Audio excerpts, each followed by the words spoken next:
Hello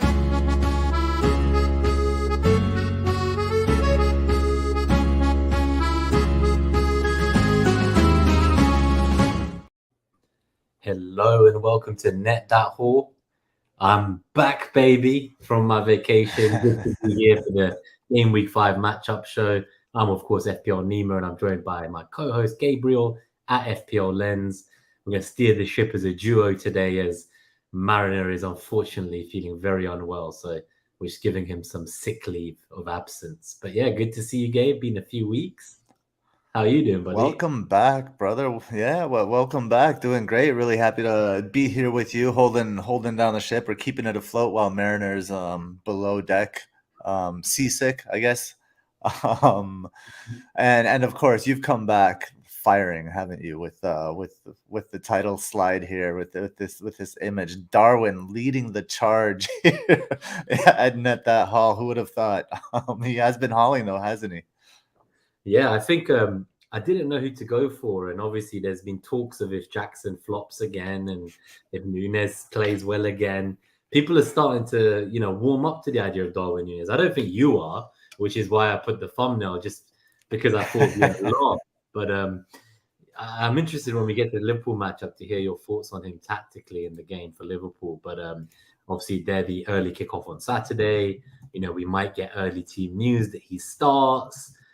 If you own Alvarez and you hear he's benched from his trip from, 7,000 miles up a mountain playing football with an oxygen tank attached to him, maybe you decide you want to do Alvarez to Darwin when you hear that news, right? So I think it's going to be a good week. First international break of the season. And see, quite a few wildcards are active. So if you're in the chat and you're on wildcard, let us know. Let us know what you're thinking. And if you're not, in the meantime, we're going to go straight to the philosophy just to get going with this episode, because England plays Scotland in an international match in about 1 hour, 40 minutes. So our hope is to obviously get out of the Gameweek 5 matchup show in time for you all to go and watch the international game. But let's go straight to the philosophy. We'll lead with that, Gabe, and then we'll talk about individual players and plans as we go. Yeah, sounds good. It'll be interesting to see if England can pull up the upset today against Scotland. So here's the FPL philosophy for Game Week 5. Comes to us from an old favorite of mine, going back to my roots a little bit. Well, my philosophical roots anyway. Lao Tzu from the Tao Te Ching says, trying to understand is like straining through muddy water. Have the patience to wait. Be still and allow the mud to settle. So sometimes the best way to sharpen our awareness, right, is to soften that very awareness. And sometimes by softening the awareness, it allows kind of like clarity to unfold before us, rather than us like muddying the waters and just like trying too much to find it. Sometimes it has to come to you. Yep. Sorry, I just switched headset and mic while you said all that as well at the same time. I am a big fan of Lao Tzu. The way of the Tao, if I'm thinking of the right person here, I hope I've not. Okay, good. I've not fully embarrassed myself to the philosophy professor. No. That's good. Right on. Yes, author of the Tao Te Ching, the Tao or the way. It's just like it's just kind of like the way things are in and of themselves. I think have the patience to wait. Just that part resonates for me a little bit, because we're seeing a lot of people selling, like their second Arsenal midfielder, their second United midfielder this week to get on Son or Maddison or double up there. I do like these attacking double ups. I'm not one who's keen on that kind of move. Like I do have Martinelli. I have absolutely zero intention of selling him to get a Spurs mid this week. Maybe you call me biased. That's fair. But equally, I don't know, man. Like I'm not. Like I look at the next three and I ask myself, like, yeah, Sheffield's a great fixture for Spurs, but we've not seen like a rough patch yet for Ange. He's not just going to play amazing every week. Like there's bound to be at some point where they falter, and I want to see how they react then. Like how will they react to adversity and playing against, Arsenal away? I've heard people calling it a good fixture for Spurs. I don't know what narrative people are drinking to tell themselves that the second team of last season at their home stadium is a good fixture for someone. But, if that's what you need to tell yourself to buy them, then go for it. I do like Maddison a lot. I think that's one thing I will say. So I have Foden. And for example, if there was some kind of inkling that Foden wasn't going to start, there would be a real temptation for me just to go get Maddison for the long term there. But I don't know about the double up. If you were on Wildcard, maybe you could get Son and Maddison for this fixture, and then like with a view to maybe move one of them on for the following game week or something. But yeah, realistically, I'm not kind of that eager. I'm happy to be patient. I just think we're about to enter a period where between game week 5 and 6, there's going to be first midweek games. We're going to see what a lot of teams like Brighton, what Newcastle are going to do in these fixtures, how these managers are going to use the midweek. So by the time game week 7 rolls around, we're going to have seen what people are going to do. Like, what are managers going to do when they've got 3 games a week? And are they going to rotate for UCL? Are they going to rotate for the Premier League? So with that in mind, I have 2 free transfers, Gabe, so I have to use one. But I'm actually super keen not to like use both and go all gung ho and make a massive plan and like, sell Foden, get Son, get Alvarez. I do all these things because I don't even know who's necessarily going to be starting after these international breaks. Like, some of those games haven't even happened. Like tonight, Saka could get injured for 2 months and then like, okay, then I sell him. Do you know what I mean? Like, I just think sometimes we're just so excited to get the shiny new toy, like Sterling the week before, Son this week, that we just don't have the patience to like back the conviction of the calls we made and stick with them and wait for the info, wait for the midweek rotations, and then make longer term decisions. So that's kind of my long-winded way of saying that. I really like this quote, but I'm just happy to kind of sit there and wait and take in more info. I still don't think these 4 weeks are enough because they were 4 weeks without midweek games. So what does that really show us?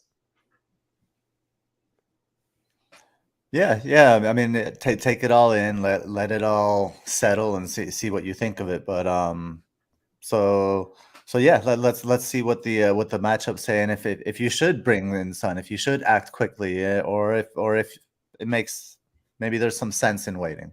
That's what we're gonna find out. Yeah, and we'll go to the first matchup on that note. So I'm just putting the timestamp in. So the first matchup of game week 5 is Wolves versus Liverpool, as we mentioned. So Darwin Núñez, the thumbnail, the champion. So Salah didn't leave, despite the big bids from Saudi. So it looks like he survives another window at Liverpool. But yeah, that was one of the reasons I was kind of not keen on Salah originally, because I was a bit worried what happens if he leaves. Like, imagine you kept him in game week 4 deadline, and then like you find out by the time that Liverpool's game came around on the weekend that he's like left the country. So that kind of put me off. I know a few people who sold him before game week 4 precisely to avoid a situation like that. So I think for me, like if I was on Wildcard, I'd probably like just have like a Liverpool player from now. And for me, that would be Salah. But you've been a big fan of the likes of kind of Diaz, Jota. Well, what are your thoughts with those guys? Because Jota, it feels like his minutes have been a bit kind of iffy this season, but I agree with you that I find him quite exciting to own. Is it Salah or bust, or is Trent an option? Like, most people talking about wildcarding, like game week 8, game week 9, game week 10. And it seems to be mainly to restructure to get Salah and or Trent, right? But what are your thoughts, I guess, on that double up? Can we just wait on Liverpool? And is Trent suddenly a good option because he had that one huge haul? Well, I think Liverpool, the matchups continue to show that Liverpool are likely to concede. This one, Wolves have 1.55 NetxG compared to Liverpool 1.97. The FDR kind of agrees here with Liverpool, although NetxG likes Liverpool a little bit more, likes Liverpool attack a little bit more. The FDR is 1.2 for Liverpool and 1.1 for Wolves, indicating as well like a likely goal for Wolves. And Wolves are improving. They switched Neto to the left side, so he's sending crosses in with his left foot. He got 2 assists last game. And then for Liverpool, like just tactically, I think Luis Diaz is kind of the pick of the bunch. And the reason I think that is that like the right side for Liverpool is the side that's creating. We've seen like Salah providing like kind of like more assist and build up potential. And you see, even when Darwin plays, he plays so close to Salah. He's not playing on the left side anymore. The left side is kind of reserved for Luis Diaz in much of a similar way as, except like the opposite, but the same way Mbomo's used at Brentford. And Mbomo's used obviously on the right-hand side where Luis Diaz is used on the left. But Brentford create from their left, and they try to get Mbomo isolated. And Liverpool try to do the same thing to Luis Diaz. So these kind of play designs specifically for him tell me, like for me on Wildcard, I will likely, I mean, unless we, depending on what we learn in the coming weeks, right, in the coming month or so, I'll likely go without Salah and prefer to have at least Diaz, maybe Trent, and then maybe Jota or someone else, or actually it would probably be Soboslai. He would be my third Liverpool if I wanted to go 3 Liverpool. But I think a double attack of Luis Diaz and Soboslai is really nice because Soboslai is getting more into attacking positions, and he's actually a pretty good finisher. He's on set pieces as well. He can take free kicks really well. So right now, based on what we know, and I think we do need to let the mud settle with Liverpool a little bit. But what we know right now, I think Luis Diaz, Soboslai, and Trent are interesting. I like for this that match in shout. particular, Diaz. You've got a bit of a crackle, by the way. It's come back, but yeah, I just thought while you're looking at that, that's really interesting that you obviously mentioned that the FDR still, even against Wolves, for example, who don't necessarily score so many goals, it's still 1.55 NetxG for Wolves, and it's still a 1.1 attacking FDR for Wolves. So it doesn't quite show the clean sheets there yet for Liverpool. And perhaps like when those fixtures turn later on in Gameweek 9, that's more of an opportunity to think about Trent. But it's interesting that you mentioned Sozobosalai. I'm not even going to try and pronounce it. Dominic. Yeah, Big Dom. So Dom and Diaz, I like those shouts. It'll be interesting to see come Gameweek 9 whether we feel that Salah is worth the money and whether actually having a double Liverpool attacking mids that are not Salah is the way to go. So I'm intrigued to see how that goes. Do let us know in the chat what you're thinking. Are you kind of Salah plus Trent, or are you thinking triple up? In the meantime, I know that there are some issues changing the settings, so we are still just trying to do that in the background. If you're wondering what's going on and you're watching the stream and looking at us looking confused, there are some issues changing the settings, but there is stuff trying to be done. I guess just on Wolves, one thing I want to add on while you're looking at the crackle settings is I've been really impressed to see Pedro Neto. He seems to be kind of the standout player for Wolves this season so far. Obviously, Nunez is gone. I thought he was the standout player, but then now he's gone to City.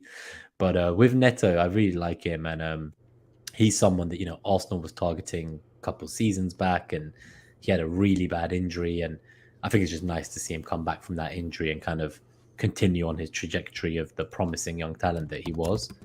But yeah, I was quite worried about his return previously. But yeah, let's check Gabe's audio quickly, and then if he's got any final thoughts on Wolves v Liverpool before we go on to the next match. Okay, check, testing. Sounds okay. Yeah, sounds okay for now. Yeah. So apologies, the sound quality may drop because I just unplugged the crackly mic, so I'm using the laptop mic right now. So hopefully this works out. Yeah, and I think Neto could become interesting, especially when Sasha Kalajdzic, if he starts, he's a monster. He's 6'7". He's just this incredible target. And if that's how Wolves are going to start playing, just sending crosses in like that, I could see, there being like and especially against Liverpool, I think that could work against Liverpool. Neto in behind Trent Alexander-Arnold and sending crosses to Big Kalajdzic, but he hasn't started yet, so that's just kind of a wait and see.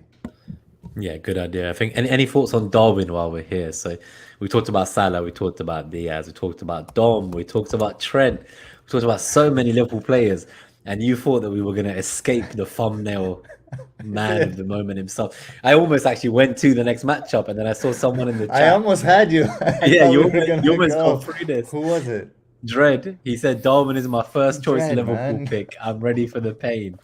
So thankfully, Dread reminded me about Darwin while we were dealing with Snap, Crackle, and Pop over here. But yeah, well, what are your thoughts on Darwin? Because obviously, I know we always joke that he's like third choice centre forward, second choice left winger.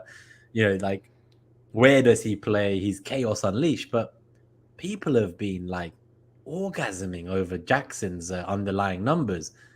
The guy got 1 goal in 1 game. Like, I don't understand. Like, if you're going to be there orgasming over Jackson, like, surely Darwin deserves a more credible shout than Jackson. Like, Jackson has the fixtures, sure, but are Liverpool not a better attacking side than Chelsea? And if Darwin had the minutes Jackson had, would he not like just blow him over like a barn, like the big bad wolf? I just think I Darwin's like mean, everything that Jackson is trying to be. And you're there criticizing Nunes, but I'm out here criticizing all you Jackson owners in the live chat. So if you own him, he is forever now dubbed as Caxon. I do not think he's great. So sorry for a Chelsea fan, but honestly, like I do not think he's a good pick. But you guys keep holding on to him for the fixtures. I'll buy Darwin instead. I mean, they're the same player. They both can't finish, and you're gonna buy the one that doesn't start. That makes absolutely no sense. Chris says 2 or more returns and the metric will be all over him. Uh, Darwin is if coming in the, on if the Wildcard. metric, yeah, well, I think people are watching the wrong show here.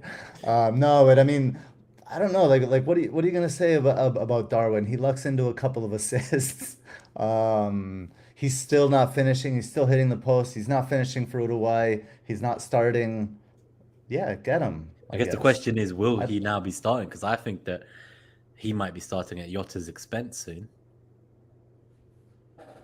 I mean, no, I mean, I think he will start at times, right? And Jota will start at times, but I don't think like this is another one of those cases of muddy waters. Like we don't know what situation would call for Darwin and which situation would call for Jota yet. And this week is I don't too think we early. have. Yeah, we don't know what Europa League's going to be like. That rotation might not be Yeah, the same as what you expect to see in like the teams playing in the Champions League, right? Like they might just play but weaker teams. I'm also just so curious why are people so eager to bring Darwin in? Anytime Darwin farts, like people are like, Darwin's alive, bring him in your fucking team. Just I don't understand that the obsession. There's this Darwin obsession that that's just nonsense. It's hysteria. I'm, And I'm glad I I don't know. remembered to bring him I up. have This is what I wanted to hear. This is just exactly I what I wanted to have hear. I have no response for the hysteria. So I don't know. Yeah. That's it.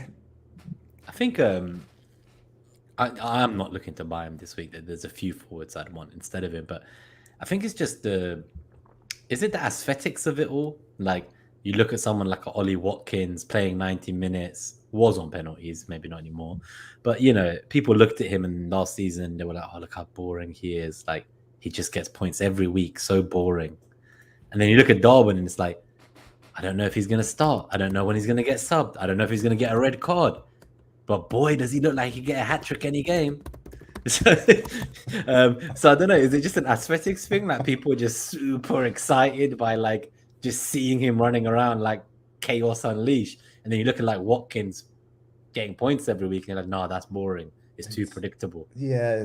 No, you know what it is? People have been edging with Darwin for over a year.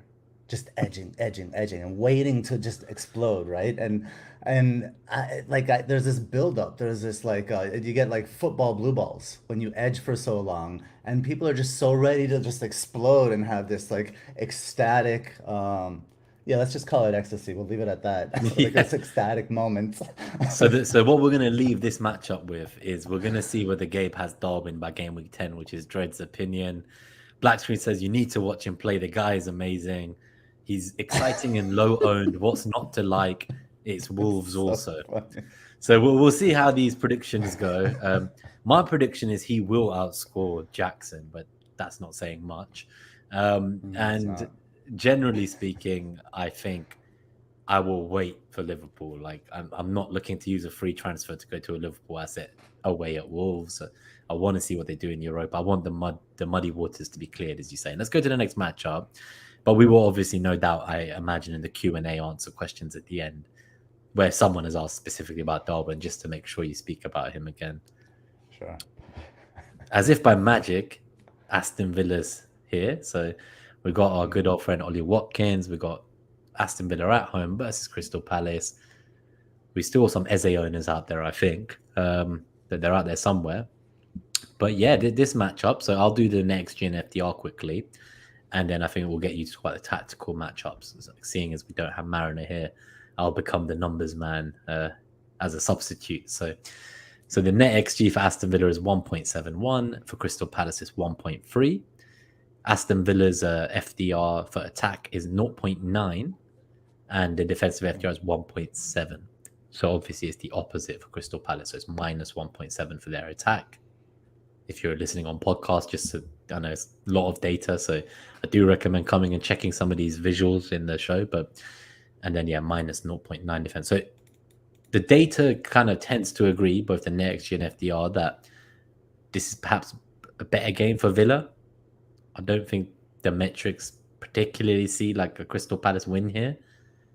If I was to go out on a limb, I'd say like 2-1 to Villa. But what are your thoughts? Yeah, I think that's what the data is indicating. Although it's interesting that Mariners FDR has Villa quite low compared to NetxG. I think what's propping NetxG up is probably the left zonal matchup, which is baked into the creativity metric at 1.9. And then the shots metric at also 1.9 for Villa is reflected in the shots and shots on target and the goal predictors. Which is all lit up in green there for Villa. So I think a couple goals for Villa is at home here is quite likely. Um, for Palace, the Palace. The one. Oh, I don't know what I wanted to say about Palace. That Tyreek Mitchell gets forward, right, quite a bit. So I think that's where I I think Villa's chances could come from like playing the ball into space on the opposite side. That wouldn't surprise me. And I don't know if like Palace are. I'd love to see Eza moved out wide in this one. I don't think there'll be much in the middle for Palace, but if Eza goes wide and he can get kind of isolated, we see in the average position map there that Cash can get isolated out there, and I think Eza could do Cash in and get something, but I don't really think that Roy's going to play him wide. So this will. I agree with the 2-1 prediction. I think the data supports that too. What are your thoughts on Villa in general? So obviously they're one of the teams that has a bit of a fixture turn, perhaps not quite yet, but like more around game week 7 to 9 onwards. And Ollie Watkins obviously seems like a strong contender as one of the forwards. But we've got, Diaby there. He was talked about in pre-season. He's quite an exciting pick. He's one of those 6.5 million mids that we discussed that we didn't know which one would be the one to go for over the course of the season or where we would jump between them based on fixtures. Do you see a world in where you would double up or triple up on Villa if you were wildcarding like a bit later on in game week 9 or 10? Like, because I love the idea of, having one of their defenders. If Matty Cash continues to play like a winger, he's an option. Moreno's just come back though as well from injury, I believe. So he's someone who I know in pre-season when we spoke to Craig Kemp, he's a big Villa fan.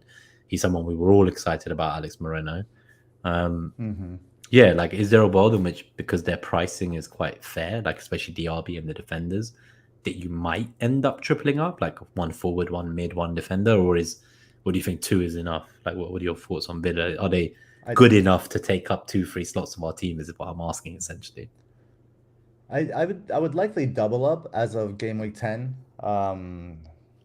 When they have Luton home, Forest away, Fulham home, Spurs away, Bournemouth away, before they hit City and Arsenal. So yeah, nice. And teams that like to that don't really sit too deep. Forest away could be a tricky one. But that's really the only, Spurs play and Bournemouth play, so I think there will be space in behind for Villa in those. But I think a triple up is too much for a like if I'm tripling up, I want it to be probably from one of the top 3 teams, maybe top 2 teams.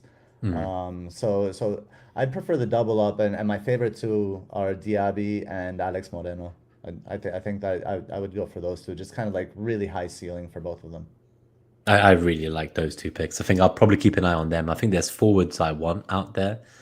And like the lads say, one slot's Haaland. I know there's some people who use Review who are all going to sell Haaland apparently for like 5 weeks because Review says they should sell him, but for a 0.1 EV gain against 180% EO. So I'm glad there's some people willing to sell him. But apart from those who sell him, those brave few souls, those maverick managers, there's only 2 more slots left, right? And most people have 5 midfielders out of 10 that they want. So it's either only 1 striker slot left or 2. So it's like I see why you would go Diaby, because actually, like Watkins, he's either your second or third forward for most people. And I think by then, like if you've got Darwin, like they're saying in the chat, that's already the second forward gone, right? So is Watkins really going to be the second or third forward? I'm not sure. I said I found him boring. I said other people found him boring earlier. Now's the time when I admit that I also find it boring, but I know he's very reliable. He's very reliable, but I'll come honest and come clean. When I was talking about other people earlier, I was talking about myself. But yeah, just anything on Palace before we go. We'll move on to the next one. We'll speed through some of these, but just Palace in general, I'm really impressed by Anderson in general speaking. But you know, Palace's numbers going into preseason, you know, like they were what we had them as like the third or fourth best defense. Like everything in our numbers preseason showed them as like incredible. Do you feel that now, since we've had 4 weeks of games, like, do you think that they will be that team we kind of had in the data in preseason, or are there caveats? Like, are they not likely to be as strong defensively as kind of the numbers would have thought in preseason? Because I love Anderson as a pick. You mentioned Mitchell as well. I do think there is some value potentially there. I just don't know if obviously this is the week to do it, like away at Villa. Yeah, I mean, I don't think that there are so many opportunities with other good teams that are where their fixtures are changing, or they you know, players in certain teams that are popping like Son and stuff, that to be looking at Palace players right now feels just kind of wasteful. But if you own a Palace player, say you did start with Anderson, or you still have Eze or something, I think the Palace players you just target their matchups. Like Eze, I think Eze will dominate in easy fixtures for Palace, and he'll be the talisman, and everything will go through him, and he'll beat everybody and stuff like that. If there's a chance of a clean sheet, Anderson will sweep up bonus points and stuff like that. But they're very much in specific fixtures, not just players to target because Maybe they you have mentioned one week or another. I think Edouard was an option people were getting excited about. Came in at a similar price to João Pedro and some of these other strikers, but with the double game week 7 on the horizon, and the likes of Foster at 5 million and, you know, Morris at 5.5, I know a lot of people are kind of on a tribal dispute on Twitter at the moment about whether they will buy play attackers, strikers from these teams like Luton and Burnley just because it's a double game week. But regardless of that debate, surely you would still pick one of those two over Edouard because of the double game week. Like, surely, like, I understand not liking them compared to like Jackson or Watkins or like a striker from a good team, basically. But surely you're not getting Edouard from Palace over a double game week striker when they're arguably equally as bad as each other. Would you not go for the expected minutes? Hold on, let me see. This is game week 7, right? Yeah. I mean, yeah, you're not gonna go for Palace away to United. No, but as in, like, let's say you were getting them this week. There's been people on Wildcard who are thinking they'll get Edouard now, but I just think that conversation's quieting down since the double game week announcement, because it's almost like before people were never gonna get Morris or Foster. They were like, Edouard was like that new shiny Pedro replacement on a wildcard in a front three, and then you could maybe rotate him with your fifth mid, as you say, based on fixtures. But now it's like, are you really going to get him to rotate him based on matchups as a third striker when there's other strikers with double game weeks? Probably not. No. So I think he's out of the question for now. Let's wait and see. Maybe the day for Edouard will come again, but for now, keep them if you have them, play them based on matchups, but probably they're not a buy, I don't think, Palace. And then it's almost like by magic, I actually don't even know the order of the matchups, but we've kind of went from Darwin to Watkins, from Watkins to Morris. Each matchup's flowing into the next one. So for the podcast listeners, Fulham versus Luton. This is the third game of the week. Before that, there are 30 of you here live. Thank you so much for tuning in. We're half an hour into the show, so I thought it was a good time to quickly ask to please hit that like button if you're enjoying the episode. And yeah, subscribe if you're new to the channel and keep up with the guys. And yeah, I think in the chat as well, there's a few people who've become haulers recently, YouTube members or Patreons. If you're struggling to get into the members only Discord, do reach out to me on Twitter. I will try to change my Twitter setting so you can DM me. I think my setting means some of you couldn't DM me. So I'll change that. And then I think just about an hour after the show, hopefully it's updated, and do reach out. But yeah, We appreciate all your support, guys, and I'm starring your questions as we go for the Q&A at the end. So Fulham v Luton, 30-minute timestamp, just to remind myself. So NetxG 1.47 for Fulham to 1.27 for Luton. However, the FDR is way more in Fulham's favour.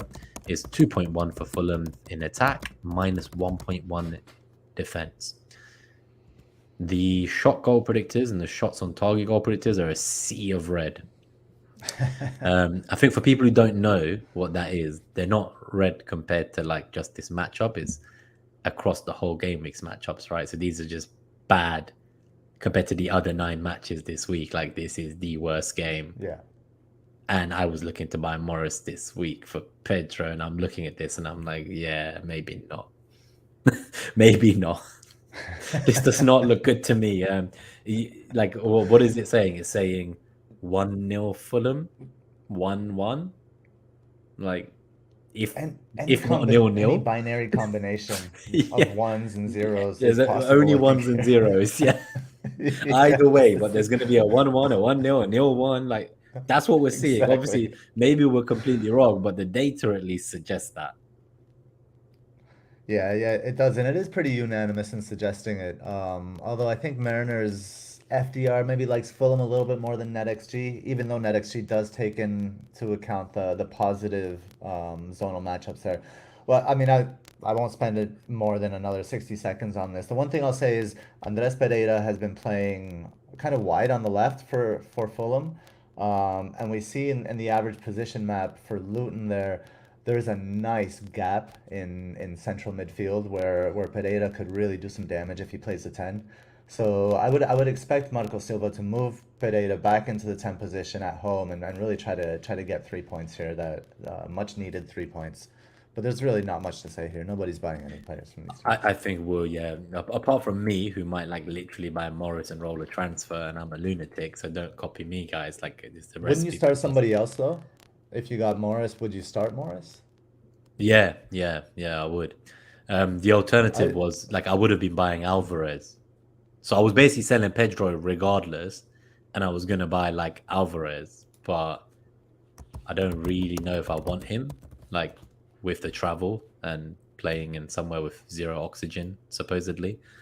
So part of me is like, well, these next 2 fixtures for Luton are as good as it's gonna get for a team like Luton, and then he's got a double, and like if he pops, because no one wants these players now, right? But if Morris gets a penalty against Fulham, he's going to price rise.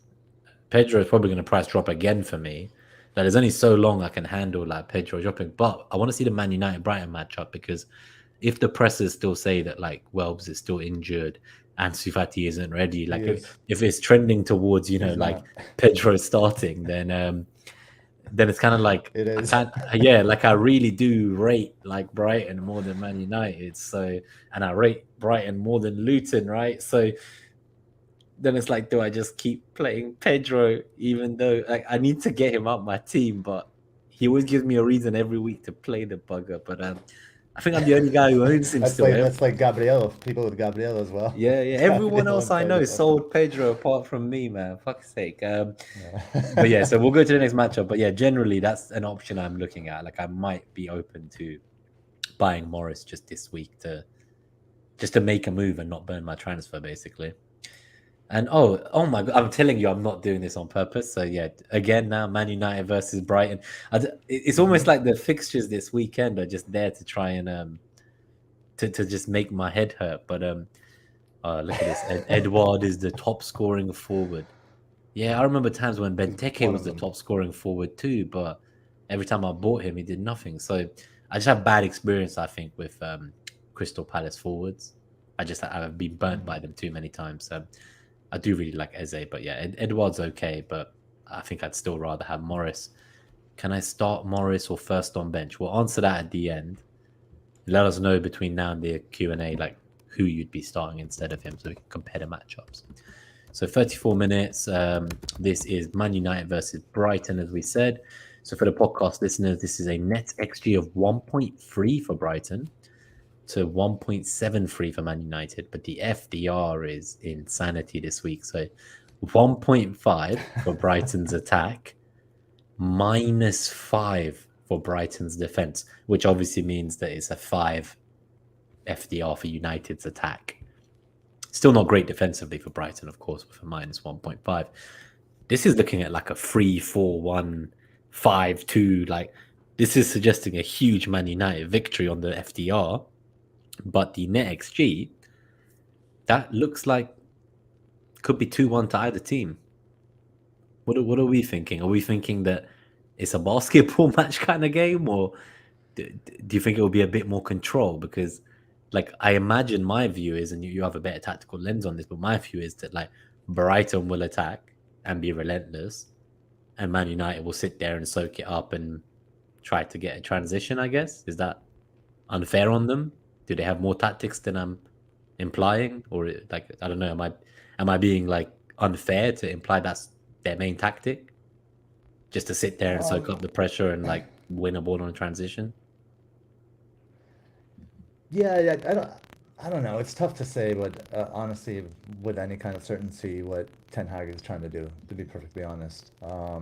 And we don't know like where Bruno's going to play. We don't know how the losing Anthony is going to affect the team and their structure. But I think a lot of this, especially the Man United love in this one, is one because they're at home. And there's still data from last season that where that disparity was quite big. Their home away difference was quite large, um, and and also and then the data for Brighton's data, it's defensive data from this season, especially on the from their right back position has been Milner, I think, for 2 games, and Veltman for a game or two. And if Milner were starting, I think like Rashford is a legit captaincy option, but Veltman kind of dampens Rashford's chances here a little bit, but it's not a bad matchup for Rashford, so I kind of agree with where NetxG is going with this.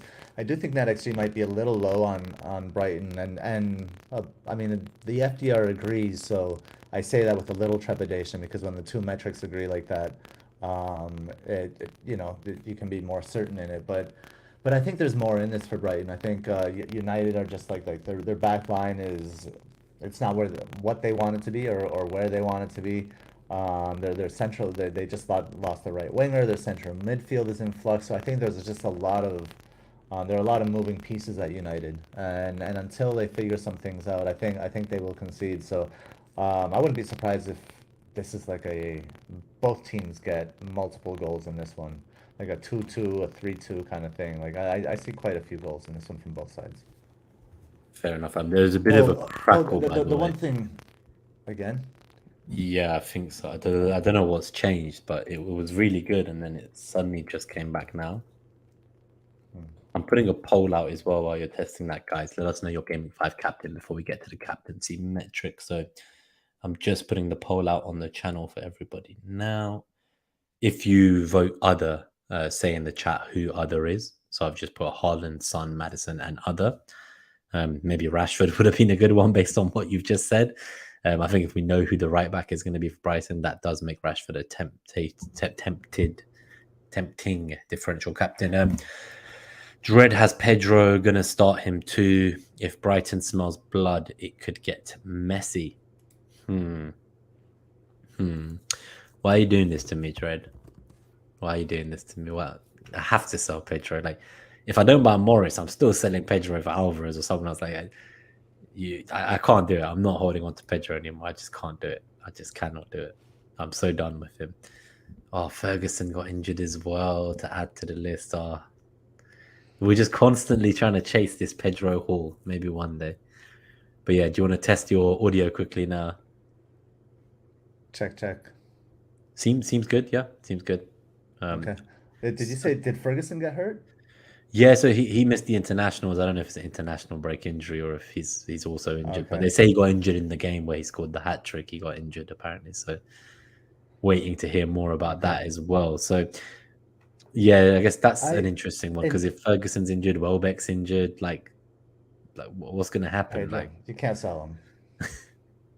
You can't sell Pedro for Morris. But what about for like Alvarez or like Jesus or like Jackson or Like, what about like Not from a Jackson. good team? Not after Not, what you've said on this show. oh no, no, no, You no, no, can't no, buy no. Jackson I'm now. not. No, that's why I didn't buy last week. So I had a choice between Yeah. Jackson and Alvarez last week, and I was convinced that I didn't need to make that transfer and I'd have two by rolling because I was sure Hmm. that one of Archer or Pedro would haul. I had Archer in my lineup all the way to Game Week 4 deadline, and I read the press conference that Welbeck was injured. I looked at the numbers. Sheffield had scored 2 goals all season. Brighton had scored 9. And last minute, I put Pedro back in. I was like, if you tell me Pedro starts, like, how can I not start him? And then Archer goes in, bags a 12-point return. My goalkeeper, Pickford, scores a freaking own goal. And yeah, so now you know why I'm not on the Game Week 4 review, because I just thought I'd get my rant out the way. But yeah, that was my review of that fucking game week. So I obviously own a Estupinian still. I feel like I'm one of the few people starting him this week. Talk to me? Have I lost the plot here? The data suggests a big Man United win. I know it's skewed maybe a bit by home performance data that's still part of it from last season. But yeah, what are your thoughts on that? Because I would have thought Estupinian's a fantastic pick against a United team that has loads of injured defenders, hasn't quite figured out what's going on yet or how they want to play. Like, is he not got the option for an attacker No, I return? mean, I don't see much from many defenders this week. Okay. I think the defensive options are just they're just very low upside in the defensive options, and I think Estupinian is one of those. Like I'm benching Estupinian in favor of Udogi, Saliba, and Chilwell, for example. That's a pretty easy decision. Against Sheffield United, Everton, and Bournemouth, right? Yeah, Even but though I my think bench Bournemouth is score, I Kabore though, right? So it's like Kabore yeah, yeah. So versus so that's Stupinian. Like, and I don't know. Yeah, and in that case, you play the better player, and so you play Estupinian. But what I will say that just the last thing on this fixture is the tactical. While the data may not support Brighton, I think the tactical matchup does support Brighton. I like Solly March, like just running at United's back line, United's left side, Brighton's right side. And if Ferguson's healthy, I like Ferguson to kind of disrupt those center backs. I mean, he could open things up for João Pedro. João Pedro is a wily, crafty player. But that and then the other thing is, and Lucian mentioned this on the review show yesterday, is what we saw in Brighton's match against Newcastle is Ferguson and Matoma inverted. They switched, and Ferguson went to the left, and Matoma went central. And if they do that against United, I think Matoma gets something as well. yep, no, that's fair. I think of a few people who were looking to sell one of their two United mids or Mitoma. That's like the only option this week, and maybe I don't know if it was bad advice, but I said to them that I wouldn't be selling the two United mids because the games after Brighton, the next four after it, are like as good as you're gonna get, and like this game's at home, like just go for it. So now I think they might sell Mitoma, but let's see. Based on what you've said, it could be a great matchup for Mitoma if Ferguson's fit as well. But if they invert, if he Yeah, or if inverts with they, Ferguson, so that's a pretty big that's a key thing. Yeah, I guess if he doesn't, yeah. not necessarily as tactically great for him this game. Cool. All right. So why don't we go to the next matchup? It's the fifth matchup. So it's the big one, the one that the captaincy poll, which is live now. I'm actually looking at it. That is okay. 20 votes so far. It's the least percentage that Haaland's had all season when I've asked, but it's a small sample. So keep voting, guys. Vote for your captain. So we have Sheffield's NetxG is 1.21 away at Spurs, and Spurs NetxG is 2.1. So on the FDR side, we have a 2.4 attacking FDR for Spurs and 0.8 defensive FDR. This seems like a routine, pretty standard victory for Spurs, you would say, right? At home, the crowd is, connected. The fans and crowd are connected to the club and the players for the first time in a long time. They're playing football that they've not seen in some of their lifetimes. Exciting, attacking football, getting touches in the opposition box. Like, I think Spurs fans are loving life right now, right? Like, just that energy, that enthusiasm. It's like having a 12th man at home. And against Sheffield Well, I as mean, well. I Like, I mean, that's think, the key part here. Like, these against Sheffield. yeah, I mean, Spurs fans they finally have a like a style of play, and it's really attractive, and it's not about the players, right? It's they have a lot of like some new players, of course. Madison's new and all of that, but they have a lot of the same players as well, and they're just playing better and they're in a better system with better ideas.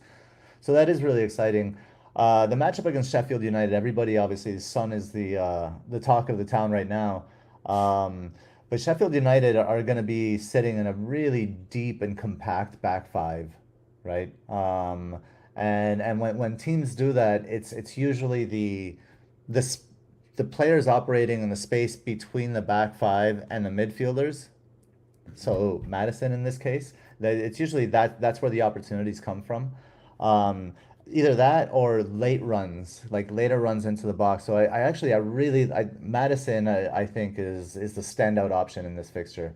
I think he's going to be around everything, and the back line will be pushed back. I think Richarlison starts at the 9, because when you play against the three center backs, basically the job of the forward is to be a nuisance, and nobody's a bigger nuisance than Richarlison. So he's kind of ideally suited to occupy space and move those defenders around, while Son should be back on the left, kind of trying to get in behind. And I think Kulusevski's a problem. It's been a problem for Spurs for a while on that right hand side. So I think they need to do something different there. But what he does do is Kulusevski holds up the ball when he gets it. He doesn't penetrate as much.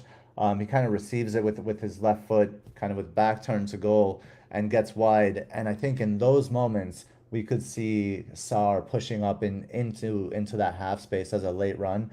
I think there's so I mean, this isn't likely to happen, so it's a bold call for sure. It's unlikely, but I wouldn't be completely surprised if Sarr outscored Son in this fixture. I like that big call. It's what we were saying about everyone piling into Sterling after his hat trick, and then now everyone's piling into Son after his hat trick. I think in the Gameweek 4 matchup show, like you specifically called out that game versus Burnley as like a hugely favorable matchup for Son specifically. So I think that was a big call. So nice one on that. But it'll be interesting to see if similarly now how this call goes, because you see Sheffield on paper, people think, oh, it's another poor team, it's another promoted team. It's almost like we just easily fall into the narrative that, oh, it's going to be played out exactly the same way as the game against Burnley did. But when have you seen a promoted club play such a high line as Burnley? That is going to be the total opposite of what Sheffield do, as you say. And I think it's easy to just think promoted team, easy fixture, oh, they're both the same. And also this idea that Son will just now forever play through the middle and that Richarlison will be jettisoned out of the club. I don't see that happening either. So I think Madison's the one I like the most in terms of long term. But I could see myself by the time Spurs face Luton, I think, in a few weeks, still a few more game weeks away. By then, if United look shit, I could get Son as well. I could do like Rashford to Son, like around that time, if like United still aren't doing much in a few weeks' time and Son does start to look like he is back, because we know he said he played through injury last season. It was one of his worst seasons from a goal scoring perspective since he arrived in the league. He had a really tough time. But now they're playing an attractive style of football. He's kind of the star player now, right? Like he's out of Kane's shadow. He's the main man. So maybe this stuff will give him that boost, and maybe we see the Son of old. But for me, it's still a wait and see. I wouldn't just go in because it's Sheffield, is what I'm saying. Like I wouldn't like I would look into it more. If you still like him and you still think he's great over the next run, obviously go for him. But I'm just saying, don't do it based on this simple, lazy analysis of two promoted teams. He got a hat trick in the middle against one. He'll do the same against the other.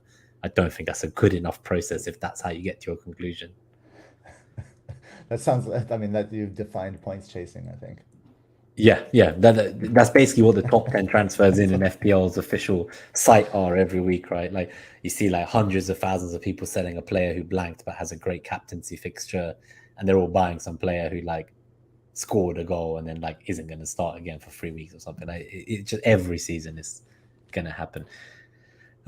Archer, I had nothing to say about him. Obviously, you mentioned him about him being the main outlet, and pretty much like they're just going to stay compact and break through Archer, and maybe he signifies a boost to their attacking numbers going forwards. But we only saw him start his debut last time. It's not like he was playing a particularly good team in Everton defensively, so he's a one to keep an eye on. But I think if you're playing with a dead third forward, it seems to be that Archer is that guy. Like, I know there was Semenyo at Bournemouth, there's been other options, but Archer's been bought specifically from Villa to come in and be the number one man there. So I think if you're playing 3-5-2, he's great. And Spurs aren't great defensively either, so Archer could get something in this one. But yeah, he's the obvious budget forward to have. That was my other option, play Archer ahead of Pedro, but after what we've said about Enciso, Ferguson, and Welbeck, 3 of them potentially injured, I'm not so sure. Cool. All right, let's go to the next matchup, I think. So we're just past halfway. So this one's another captaincy one, conveniently located right next to Spurs. So West Ham at home against Man City, European champions. 1.78, two European champions, I should say. 1.78 NetxG for Man City, 1.23 for West Ham. It's a 1.9 attacking FDR for Man City, 0.9 defensive FDR. It still kind of seems to favor a Man City win, as I'm sure we all expect, but I don't think away at West Ham is such an easy game. I don't think Pep will take it lightly. What are your thoughts on here? I just think that West Ham have looked quite good of late, but Bowen looks great. The new signings they've brought in to replace Rice, I feel like they've spent that money really well. They've not tried to find like a like-for-like replacement because they knew they wouldn't. So they've gone and bought lots of great players to really just strengthen as a squad and a team. What are your thoughts on them? Like, do you think West Ham can nick something here? Could they finally stop Man City's 100% win record for the Prem so far this season? Could they be the team that make City drop some points? I don't think so. I mean, at the end of the day, they have Areola in goal, who's not very good.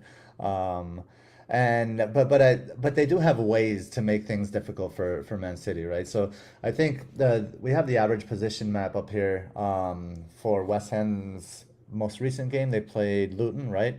But I think things will be different. They'll set up more like they did against Brighton, I think, versus Man City. And against Brighton, it was kind of like Mikel Antonio up high, obviously, and James Ward-Prowse kind of in midfield, and he provided the link for the counterattacks. I do think they could do some damage. Obviously, West Ham are always a threat on set pieces, and James Ward-Prowse, legendary set piece taker, of course.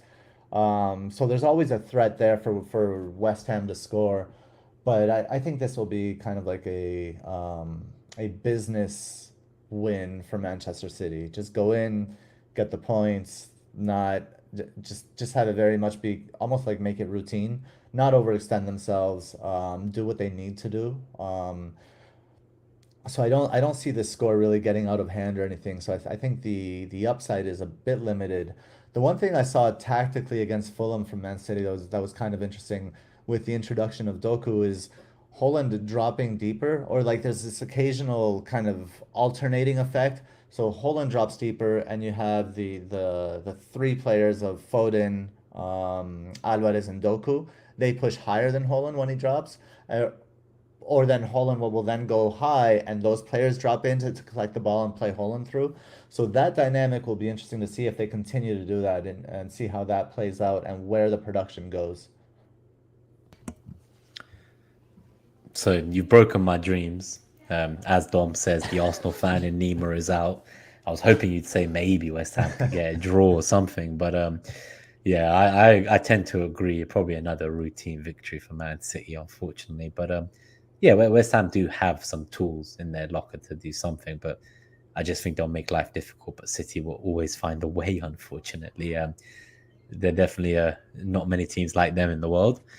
I guess my one caveat is that your NetxG definitely favors a West Ham goal, whereas the FDR is pretty blunt for them, right? So, like, is there anything in that? Like if people are in the market for a City defender, but like a City defender, you want something.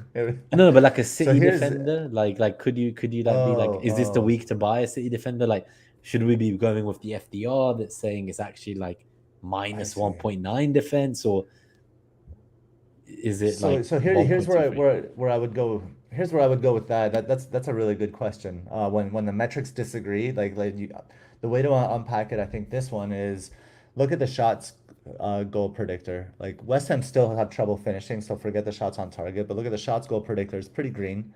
Actually quite similar to Manchester City, right? It's almost the same. And then combine that with the predicted shots in the box for West Ham. 7.5 shots in the box for West Ham is quite decent. Just maybe two less than predicted for City. And I think those two stats favor the NetxG indication of a one likely goal for West Ham more than the FDR indication of a likely clean sheet for City. Fine. No, that's interesting to, as you say, look at the shot predictors after just to see why perhaps the metrics disagree. Also, just a shout out to Steve Howe as well. First time watching live, normally listens to the podcast. We got C Hunt, one of our YouTube hauler members here, and Nipper Channel too. Good to see you. Thank you. Evening to all the haulers. Yeah, should we go to the next matchup?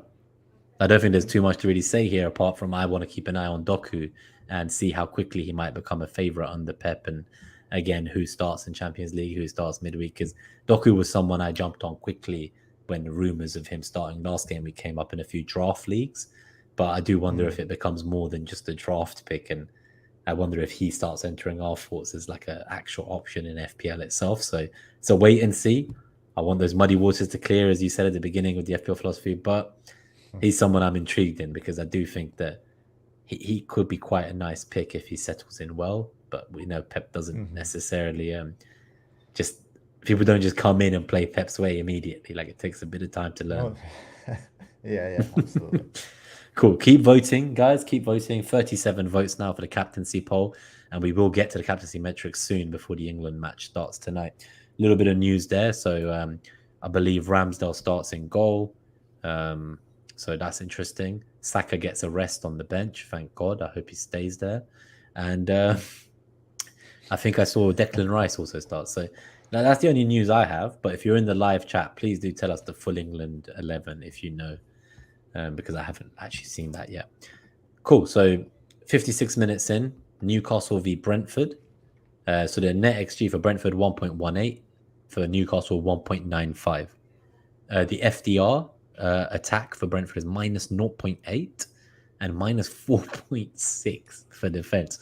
So Newcastle's attack is 4.6 attacking FDR here and a pretty okay 0.8 defensively. This is suggesting, NetxG is suggesting maybe 2-1 Newcastle win. FDR is suggesting like God knows what, like 4-5-0. I think they both agree on the Newcastle win, but the margin is it's a sight to definitely enjoy. It is. It's massive, and especially considering that NetxG takes into account those positive zonal matchups already. Um, but I mean, I guess when you're predicted 13 plus shots in the box, and look at the headed matchup of 4.8, which is insane. And that's kind of the reason why I like Trippier. Um, when the headed matchup pops like that, I think Trippier is always a good option. But the one thing to kind of temper expectations and maybe not fully go with that extreme FDR is, again, we go to the shots goal predictor for Newcastle. It's not that great. Like their shots on target is actually better at the higher levels. Look at the Newcastle shots on target goal predictor, 27% for 3 goals, versus 10% for the shots goal predictor. That means that their finishing has been excellent. Um, so but the opportunities maybe not so much. So I don't know. I think what this shows is Brentford, statistically speaking, are much worse than we think they are from an outcomes perspective. I think defensively they're always suspect, despite like Flecken's a great pick, but I never expect Brentford to keep a clean sheet. Um, that being said, from a Brentford perspective, if you look at the average position maps, like Mbumo just waiting in space. Um, well, you look at Brentford's gonna like build up from their left side, which should engage Trippier, right? And Newcastle's right side. And then Mbumo waiting in space on the other side with kind of a makeshift back line. I think this lines up for another Mbumo return. I know there's someone in the chat, Khaled Badake, said I'm starting Sar and benching Mbumo. I don't know about that. I like both of them this week, but I think there is. I mean, Sar is still rather punty, whereas Mbumo, there's like the team is kind of designed to profit from that scenario. So both teams to score, but Newcastle to win, maybe like a 3-1 type deal. Wouldn't be surprising. So C Hunt asks, how much is this all weighted to the new season? So I think that they're slightly different on both metrics, but I know that Chris had said it's still like 30% this season. I think 70% last season. So that weighting will continue to transition to this season until we just don't look at last season's numbers. But, we've not even had like 2 home and away games for every team yet, considering there was a blank as well. So I think normally we'd want like at least probably 4 to 6 home and away games, which is kind of like game week 10 to 12, right? When you might fully abandon last season's data. Because obviously, for anyone who's new to the show and doesn't know, like, our FPR is quite unique. It's not like the bloody official site where it's just one metric for attack and defense. Like, obviously, your FDR could be great for attack, but bad for defense. It's not just one FDR for both things. Like, so we're looking at home attack versus away defense, home defense versus away attack. Like, to be able to get those metrics is why we have to also still wait for last season's data, because we just don't have enough of this season's data yet. But that's a great question, and hopefully that clarifies stuff. And for NetxG, I don't wait the season. So I just use, it's like last 6 home and away from last season. And then what I add to that is whatever's happened already this season. And as I get more data from this season, then the weighting kind of takes care of itself. Just a bit of a different approach. Yeah, that's true, because I guess Chris's FDR is different, isn't it, with the weightings? So just the lineups. Trippier also starts ahead of a manic schedule. Thank you for the scaremongering. FPL discomfort. Livramento is the one. Okay, Newcastle loves the FDR loves Newcastle. Yeah, so there's been a lot of debate about Trippier turning 33 soon, like next week or something, and how he's too old to play every game. The fixtures do look great for Newcastle going forwards. It's a tough sell for me to tell me to not buy Trippier, but I could be talked into Shaw, maybe Botman, but if I wasn't going Trippier, I'd probably go Shaw personally. But yeah, I'm still keen on Trippier. He's someone I could get because I still own Luke Shaw. So yeah, so I still own fucking Luke Shaw.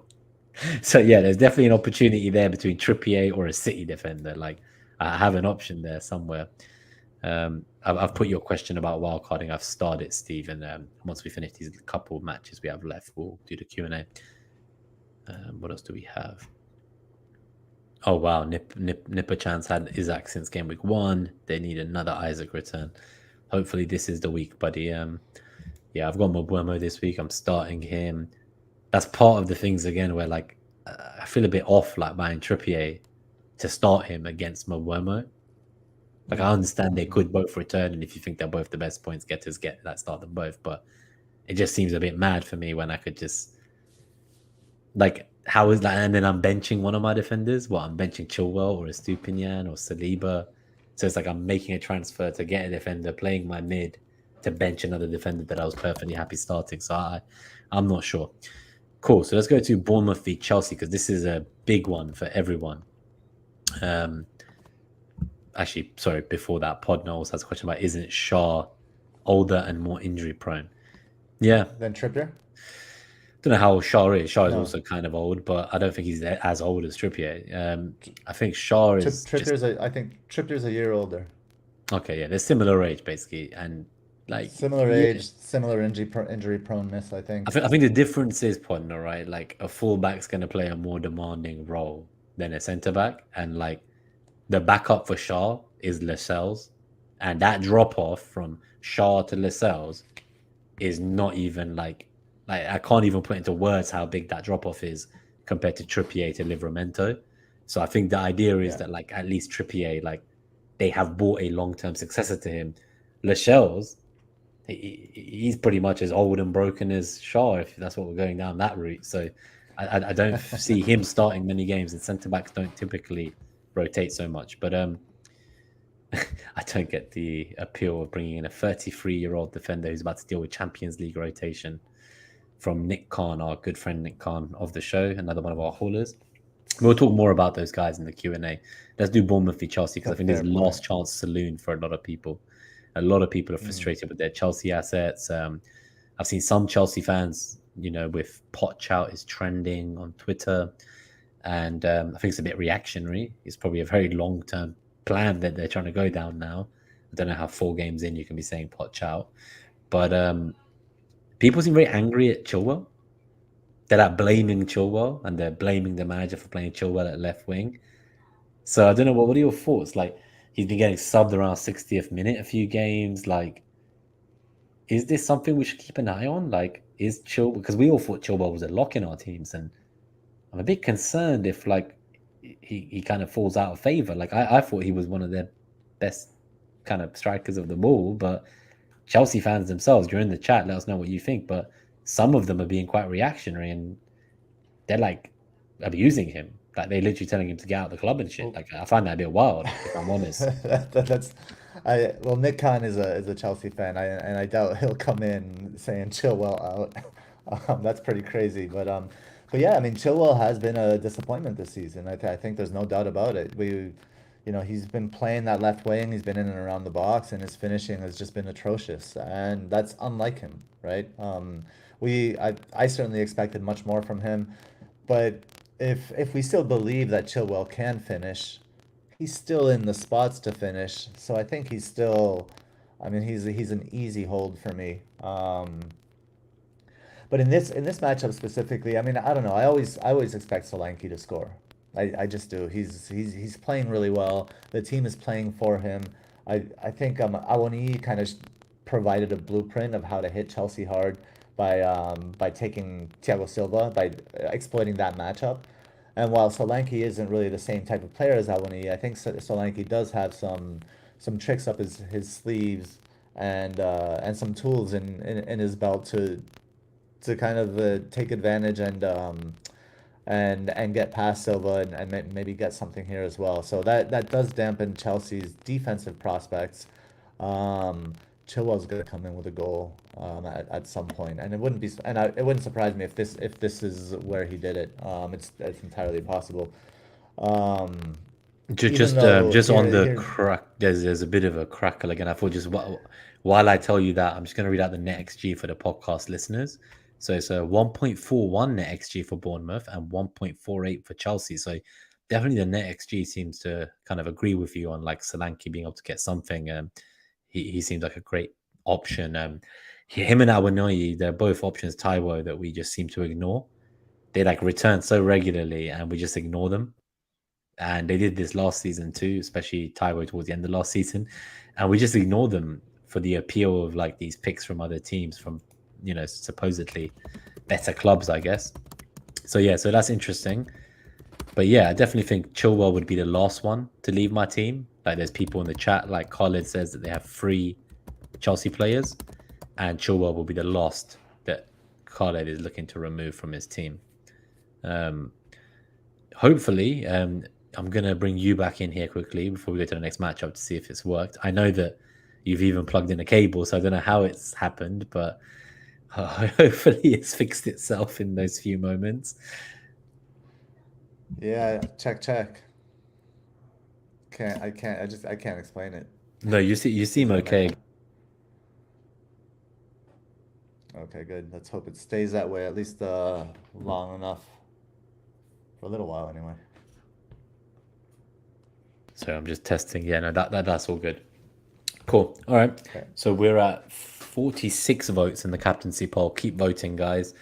Yeah, any thoughts on just like if people own Sterling and Jackson here? Any thoughts on kind of, obviously the next 3 or 4 fixtures are great. Do you just ride them out? Or if Chelsea have a kind of, I guess, disappointing performance versus Bournemouth, would you be tempted to kind of move on? Because really Spurs is where people would look to go, but Spurs then have 2 quite tough fixtures themselves from game week 6 and 7. So like, do you just kind of hold Sterling and just hold him for these good fixtures rather than jumping to a Spurs player with worse fixtures? No, like we talked about it on the show. Like if you went in hard on Chelsea, you fucked up. Fix the mistake. I mean, Madison Just not before Bournemouth, might. right? Just not before Bournemouth. Like, surely you keep them like It's Jackson and Sterling for this game. yeah. I guess you have to keep him for this game. But if you're in a situation like you are, Nima, and you have two free transfers, right, and you don't see kind of like anything else that like kind of worth doing yet. We're in that weird zone. Like we don't want to do anything this week. There's not much to take advantage of this week.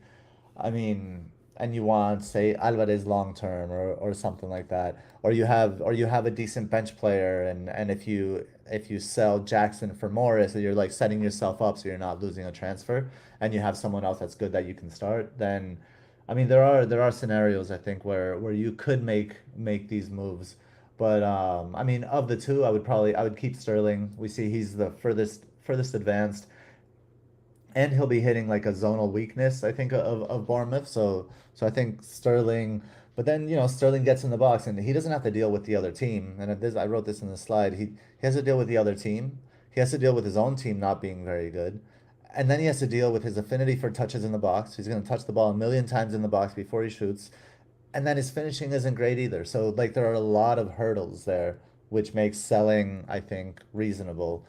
But the matchup is right for Sterling and Jackson to get something.